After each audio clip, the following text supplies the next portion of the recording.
I'm going to talk my way through this thing.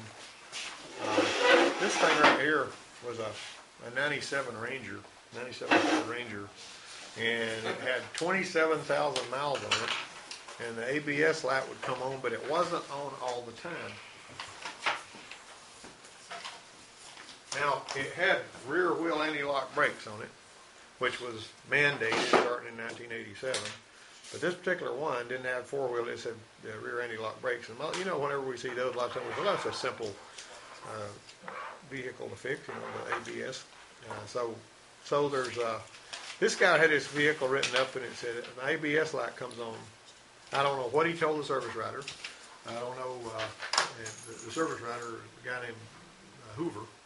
And so he hands that goes to the dispatch office. The ticket does, and they gave me the ticket, and I punched in on the ticket, you know, on the clock. You know, you punch in whenever they give you a work order at the service department. You're supposed to go over to the time clock and go boom and punch in when you started on it. And actually, they gave it to me because one of the other mechanics had drawn the ticket, and he drew the repair order because ABS was one of his specialties, and the dispatch guy had filed the repair under his name, so he read the word ABS lights on, so he goes to work.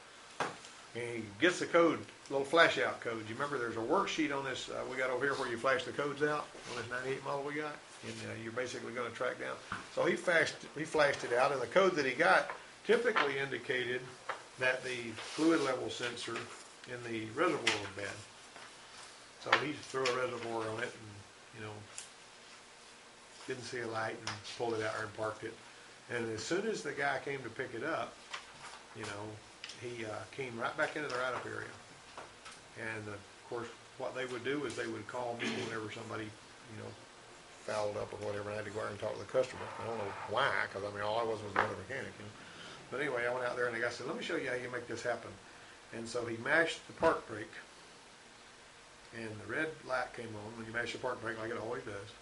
And right after that, the yellow light would come on, ABS light. And then when he released the park brake, the yellow light would stay on, but the red light would go off. See, he didn't communicate that well, or the service writer didn't put it down on paper like he should have, because he was, you know, doing a lot, all that.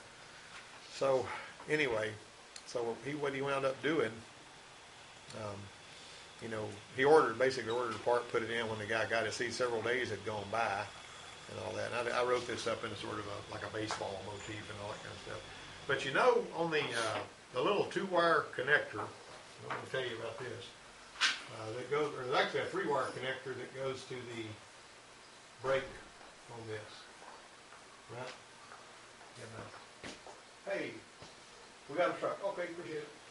All right, so this is your brake fluid reservoir right here, and this 3-wire connector goes to it, and you know it plugs in here. And what you got here is you've got, believe it or not, you got this one here goes to a pin on the module, and this one here goes to voltage, and this one here goes to ground, more or less. See what I'm saying? I mean, now they actually are not. I think, well, actually the ground is the one that's on the side, which is like this, and these other two are like that. But the way they're drawn on a schematic, they look different. All right, so what happens whenever your brake fluid gets low, and if I remember right, this is pin 2 on the controller. When the fluid gets low, it actually, this voltage that's going through this thing to pin 2 is shorted to ground. All right, when you short that to ground, then this ABS box, which is a module, turns on the yellow pad. Sorry to interrupt, but I have a nail on my tire, and I was wondering if you can patch it off with water. Yeah, we can do something with that. We'll have to, when we get through the class, we'll make it up. And we'll leave it out there, and we'll handle the work order, you know, when you come back around. But I mean, we can do it. Okay, because I gotta go to class at 9:30, 10:45. Sure. So I All right. Yeah, come back. Yeah, come back when you're through with the class, and we'll take care of your work order. We'll do it for you. Okay. Okay. All right. But anyway, so what I'm getting at is, so how am I going to determine? I found a red brake light on the guy's dash. This is the way I like to do this. Okay. I figured that out. Red brake light. I'm going to disconnect the reservoir to Just take it completely out of the loop, right? All right, you might remember, if you saw the way this thing was wired, both of these right here get shorted to ground when the fluid gets low. So let's take this connector that's plugged into that reservoir, and let's get a little piece of wire and do this. That takes the ground completely out of the loop, takes the reservoir out of the loop, and basically it's going to allow this voltage that's coming to be fed through here to there. You got that? That's good breaking. Huh? That way it doesn't say. I don't know about Yeah. that. Right, I don't know about it. Yeah, it doesn't. You know, you don't have anything throwing a false signal. You know, this is basically the way we do a lot of our electronic stuff. Like for instance, on an airbag, it's looking for 2 ohms of resistance in the airbag, and if you disconnect the airbag, they've got a tool that's got a 2 ohm resistor in it that you plug in place of the airbag. Everywhere there's something that's got a firecracker in it that lights off, you're going to plug a special tool, and 2 ohms is the standard pretty much, you know. And so if you plug that a 2 ohm resistor into that, you could actually take a 2 ohm resistor, unplug the airbag, leave it out of the loop, and you stick a 2 ohm resistor in there, and you're safe. You can troubleshoot your system. You're not going to blow any airbag up in your face because you're fooling the system into thinking there's airbags there when there's really not. So even if it decides to send some juice up there and try to light off an airbag, all it's going to do is go through that 2 ohm resistor. I mean, that's smart. You're never supposed to take a meter and measure an airbag to see what kind of resistance it has, though. It probably won't light it off. But look what's at stake here. Now, if you are going to measure one, and you feel like you want to take that chance, you can run some speaker wire to it, put it face up in the middle of the parking lot somewhere, where if it blows off, it ain't going to hurt nothing, and hook your wires to it. There's a little shorting bar inside the connector. Pull the shorting bar out, hook a couple of wires so that they're not touching each other, and measure the resistance whenever you're 30 feet away. And you'll measure it, and it ain't gonna light off. I mean, if you got a digital meter, it's a good one. Now, if you got one of them big old $300 Simpson meters with a needle on it like they used to have, yeah, you'll light the airbag off that darn thing. But I like this one right here, what I'm talking about, the one you don't need to use for that. Well, this right here was a really highly respected meter for a long time, but it actually loads the circuit. You can charge up a capacitor with this and then measure it and see if it leaks down. I mean, this is a heavy-duty meter, professional grade stuff. You can look at it and tell, but the electronic meters that we have, even the little cheap ones, that we've got are not going to cause any problem. But like I say, you got to think about how much is at stake there. Okay, so guys, look at on your handout. Look at that page, the second page of your handout. You're going to see a picture of what I was talking about. You're going to see a picture of how I disconnected that sensor, that through a level sensor, and I hooked looped the wire. You see the wire that's green and the wire that's tan, and the wire on the far right in that picture. Of course, you're going to have trouble reading that. I mean, I'm sorry, I've got the color copy of it, and you've got the other one. But you can see the 2 wires on the left side of that connector are the ones that carry the power through. All right, and you're actually going to see the black one, which is the ground. Now, going to the bottom of the page, you see that schematic at the bottom of the page? All right, you see now, look how that thing works. What you got at the bottom of the page there is, and I'm going to go ahead and bust off my media projector here and let it be booting up because I need to show this. You doing that to turn the ABS light on? Well, actually, I'm trying to find out why the ABS light comes on when you mash the park brake. Oh, okay. Because if you mash the park brake, the red ABS light would come on, and right after that, the yellow one would come on, and it ain't supposed to do that. Okay. And the guy that checked it, either the communication gap was that he didn't know you had to mash the park brake to get the light to come on, and the code it gave him indicated that the master cylinder reservoir was the problem, because we saw that a lot. Okay? All right, so let me turn my camera around here so it can see the screen, because I want to talk about what's up there. And I can do this without violating any kind of a copyright law because I drew that schematic myself. Uh-oh. Look at that. You think you're going to try to do something cool, and all of a sudden the camera wants to look at the ceiling. All right, now I'm going to tighten that up, and I'm going to zoom in on that. Okay, so turn off the light. Can you see it now? Okay, this is pin 2 on the anti-lock brake module. And that pin 2 is really important. If that pin 2 doesn't see any voltage, this ABS system goes down. The red ABS light is illuminated, the yellow ABS light is illuminated, and you've got normal braking. All right, this is the master cylinder fluid level switch. You notice the way this is drawn in this schematic, you're going to see this shows a case ground, but that ain't what you got. You got 3 different wires going to that connector, which I'm going to, let me roll that up. That's what the connector looks like right there. And you notice how I had it looped out, and you see those 2 wires right there. If I zoom in there, you can tell. All right. See those right there? See how I took those wires? We're going to eliminate the fluid level switch and unplug it and jumper the 2 colored wires together the way I did those. I just used a little piece of solder I had. You don't want to use anything. Always remember this, guys, and I'm telling you this all the time. Don't jumper the wires together with anything that's going to spread those terminals, or you're going to have a worse problem. Right. I could take that Ranger we got over there, and I could cram a test light in there and spread those terminals. You'd have an ABS light you wouldn't be able to figure out. And unless I, really got down and dirty and told you what to expect. But the long and the short of it is, pin number 2 in this schematic is the one that has to see voltage. Now there's other lights and stuff on here, but this is the one we're focusing on. All right, so what I do is I take this ground out of the loop and I just jumper these 2 together. That's what I do in that picture up there. All right, look where this goes. Now this over here looks moderately complicated, doesn't it? It does. Is that good? You like for it to be moderately complicated? Okay. All right. Now this is the red brake warning lamp that's on your dash, and this comes from fuse 11 on this particular truck. So voltage travels through the red brake lamp bulb, through this diode, and it goes through this jumper that's actually built into that fluid level sensor over here. Obviously, look what happens here. If this grounds, it kills the voltage going to here that was coming through the bulb. Any voltage that's there, it's going to kill it, right? It's also going to provide a ground for the park brake warning lamp. Got that? Mm-hmm. All right. So power is coming from here. So the ground for the park brake warning, if you don't have the park brake applied, but you're low on fluid, this switch is going to close.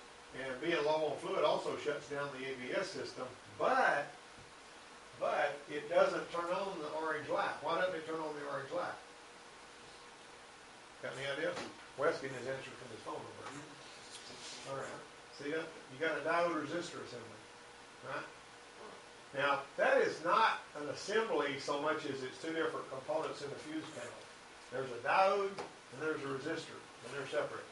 So let me ask you this. If I mash my park brake, what's to prevent that from turning on my yellow ABS light? The diode? How? Because it don't have to go on with. Actually, the diode, you're partially right, but that resistor there, what does it do? Let's mash this. We've killed the voltage that was available to this pin going through that light, haven't we? Okay, so now we've got a resistor here. This is a 10,000 ohm resistor, but it doesn't tell you that. All this thing's looking for is voltage. It doesn't have to have anything to do work. It just wants to see voltage there. If your fluid is not low, and you, of course, if your fluid is low, you're actually going to turn on the ABS light. But that son of a gun right there will carry voltage to pin 2. Got that? You understand what I'm saying here? Sort of. All right, so if I mash my park brake, it illuminates this light. Right. And the voltage that's being fed over here would be eliminated, would go away, except you got this resistor. And look at where it's going. It's feeding voltage from fuse 11 past the bulb right into that circuit through 10,000 ohm resistor. So this is actually not using that voltage for anything. It's just using it, except for a signal. Right. It's like a signal voltage, but that resistor can have lots of resistance and it doesn't matter. So your ABS module still gets voltage through the resistor. Now to make a long story short, if it's not too late, this resistor was bad on that, and I actually gave out a worksheet on it. the Ranger with exactly the same problem over there that you're gonna see. And this is where that came from. Now, how many of you would think, that some little something in the fuse box would make that happen? All right.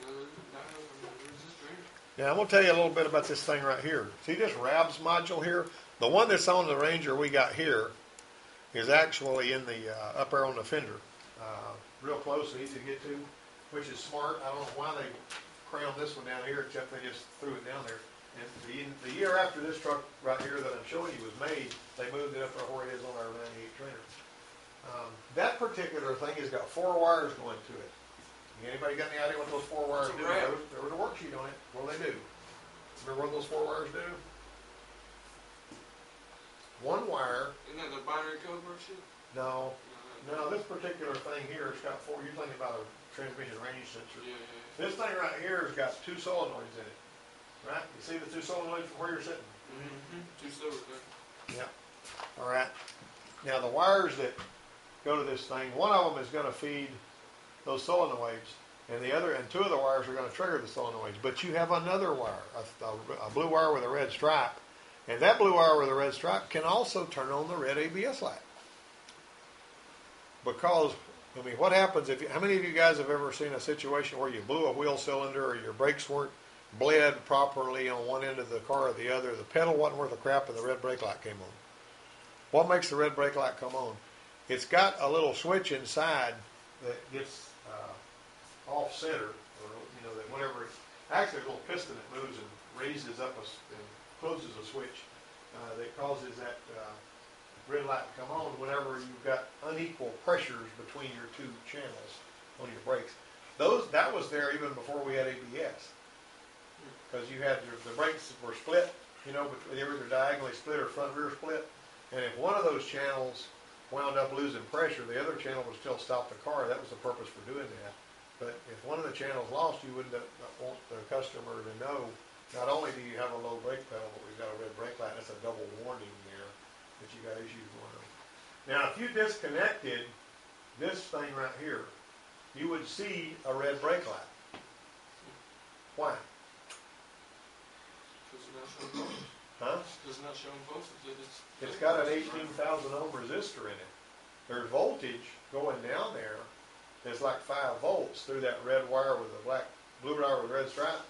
And that 18,000 ohm resistor shorts that voltage down to like 1.9 volts. If you unplug it, it goes up to 5 volts.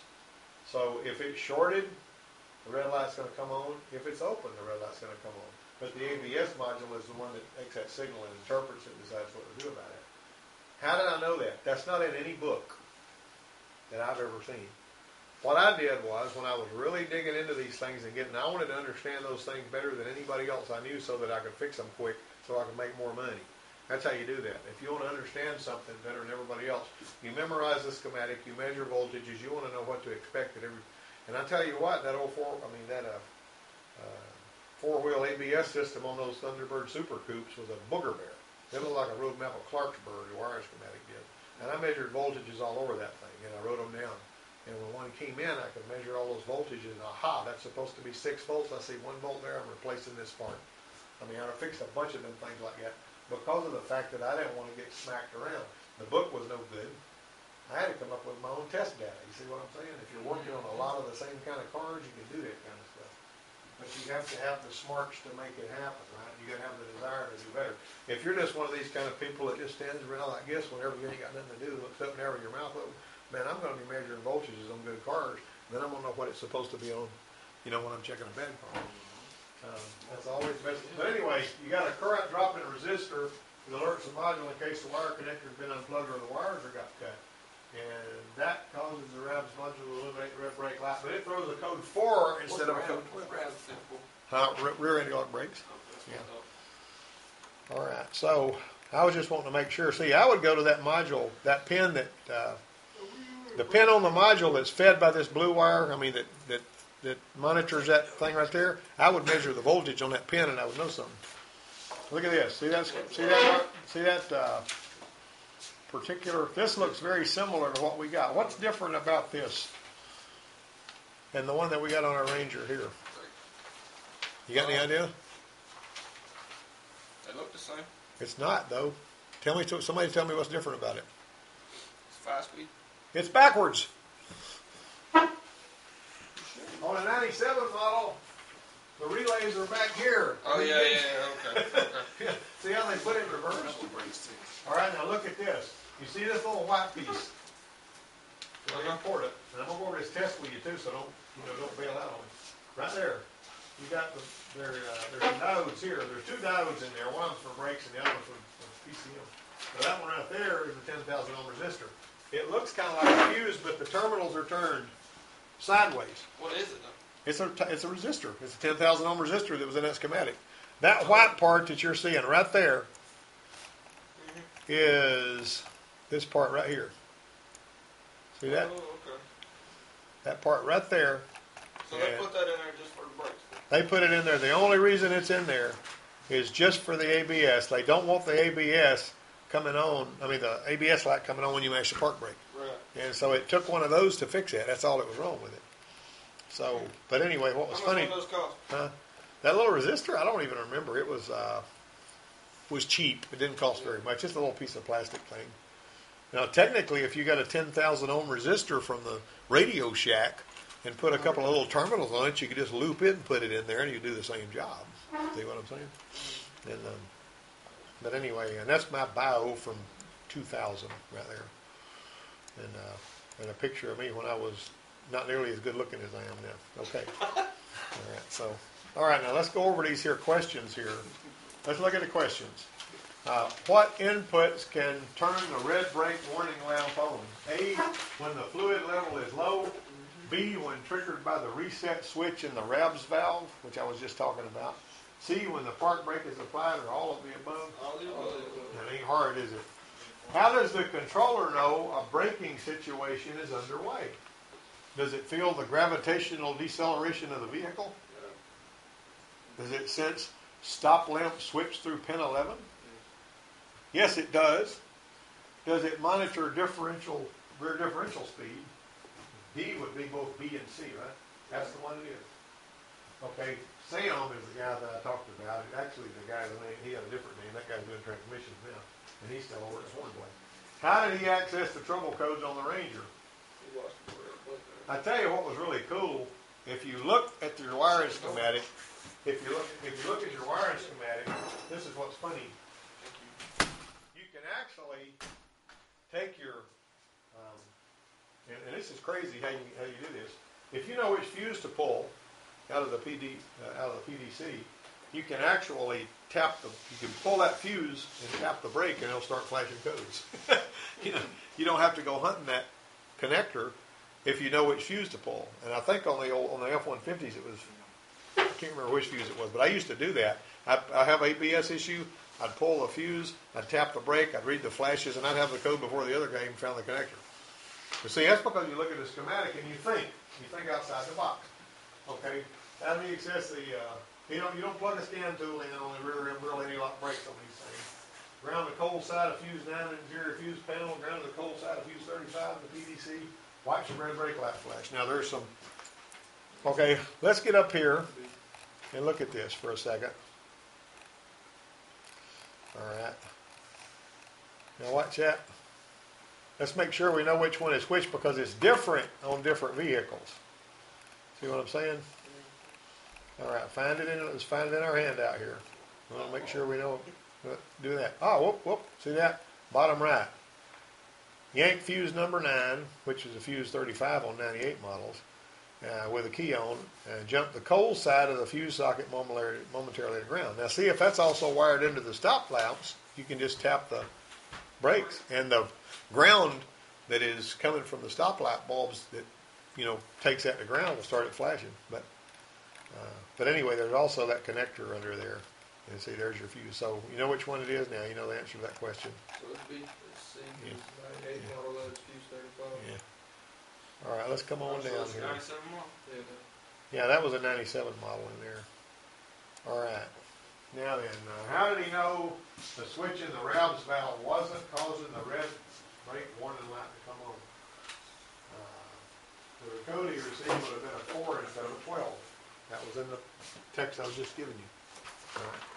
And it's 2-digit codes and all that. So, what seems to be the principal reason Sam misfired on his diagnosis?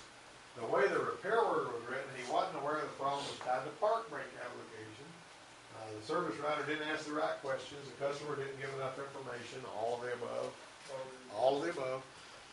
What was funny to me was when this came out in Motor Age magazine, I passed it around up there at the dealership, and the guy that wrote the ticket was real familiar with this thing, and he came kind of huffy, and he says, "You made this whole thing seem like it was my fault."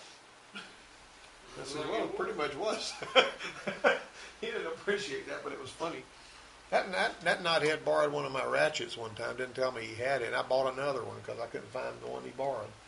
But $54 I paid for a ratchet on this Mack truck.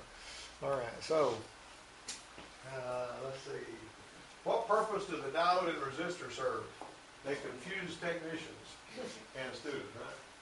They prevent ABS lamp activation and module shutdown when the park brake's applied. They provide an alternate current path to the solenoids in the RABS valve.